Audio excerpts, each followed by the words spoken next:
Hey everyone, today I have the internet weather for this week, and we'll start with the top 10 most probe ports. So, one of the ways we measure internet activity, as you guys know, is measuring scanning activity. And the way we do that is by looking and profiling different ports that perhaps adversaries, security researchers, or others are looking for. We try to understand what does that behavior have to do with? Is there a new up and coming threat? So, we do that two ways. The first is the most volume in scanning. And so this week, here are the top 10 most pro ports. I won't go through all of them because these are the same ports we see all of the time. However, there is one port here that obviously caught my attention. I know it's going to catch your attention when you see the slide.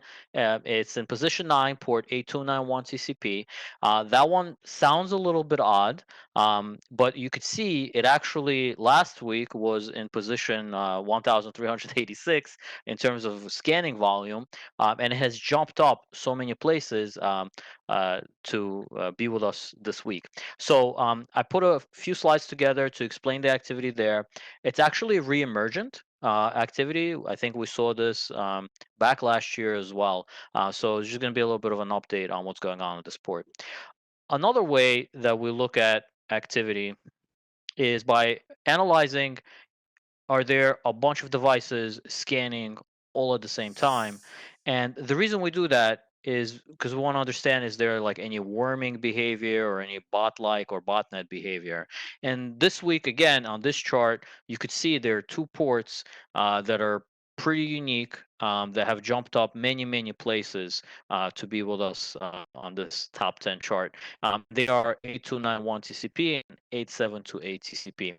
Both of these ports are pretty obscure. There's no necessarily known protocol that's running on these ports, but I'll share with you some of the things that we've discovered about this.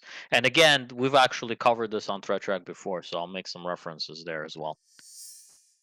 So I actually wanted to go back and revisit what we did in December of last year with these ports and see what the activity looked like back then.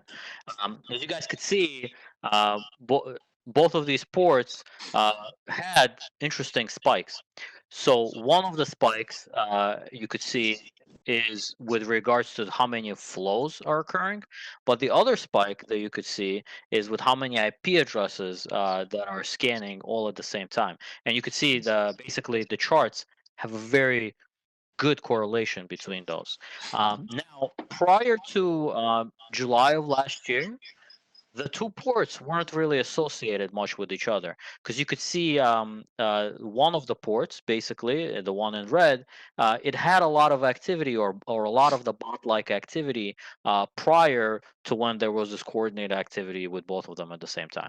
Okay, so knowing what we saw before, um, let's see what it looks like today. So this chart, it does look a little bit different, and the reason is because there was so much more scanning in the last, I guess, 60 days or so, that the scale of the graph has changed. You could see basically the number of flow records before that had to do with the scanning. You could see there was a lot of constant scanning.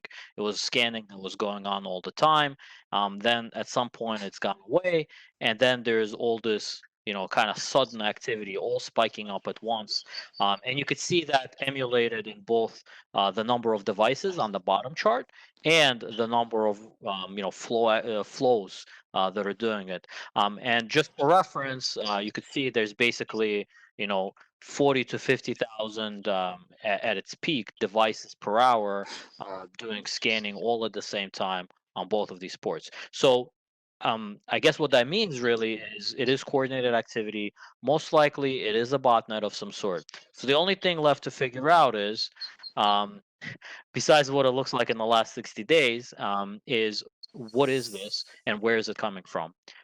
So taking a look back to December and just trying to understand where was this activity emanating out of, what were the sources responsible for this, we could see that a lot of the activity was obviously happening in Central America, South America, Europe, and North Africa are pretty lit up, and India and Southeast Asia there seem to have a lot of devices that are participating in this kind of scanning activity. Now, when we take a look at today's scanning activity, I actually had to limit it to generate this chart because it was too many IP addresses all at the same time to try to map out. So I picked 10,000 random IP addresses that have been scanning in the last 4 hours to generate this chart. And you could see the activity looks very similar, and there's very, very similar hot zones for where it's originating from. However, it does seem like Central America it has fewer scanners now than it did, 6 or so months ago. So it's just interesting observations. It just helps us to understand the scale and scope of this potential botnet and areas of the world where devices engaged in the scanning are more likely to be present, or the victim devices. Where are they? Um, and just doing a little bit more research on these ports, a really, really long time ago, there's a tool that was released actually that basically supported brute forcing activity against these ports. So somebody's figured out, and so this chart here is actually from our honeypot. You could see that when devices connect, they attempt to log in and they maybe do some sort of brute forcing on port 8728. There's also something that happens on port 8291 in terms of HTTP requests. But both of those behaviors can be attributed to this tool, which basically is a brute forcing tool that some pen testers put together to pen test microtik routers and just try brute forcing um, with different passwords. And both of these ports are actually commonly known to be either the API or the Winbox management port for MikroTik devices. So I don't know if you guys have any questions, but this is really interesting. It does show that botnet behavior. Definitely something to be aware of. Well, we've seen those MikroTik routers be targeted by campaigns over and over again over the last several months.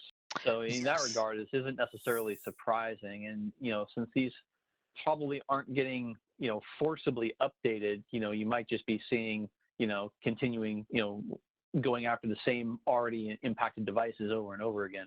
I'm going to have to go look at that. We've obviously seen a big rise in DDoS attacks over the last month when people have a lot more time on their hands.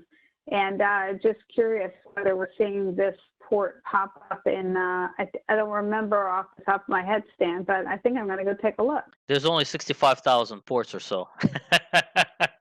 I'm surprised you don't have them all. I can't remember them all. I can't remember them all every day when you look at them.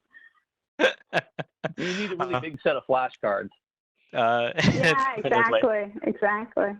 Yeah, this is very interesting. And again, this is something we're going to keep an eye on. But obviously, it's recurrent behavior, and it's something that the adversaries seem to be interested in all the time. But it is behavior that seems to come and go.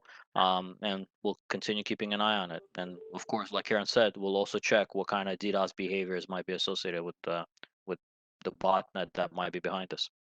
And that's all for the internet weather.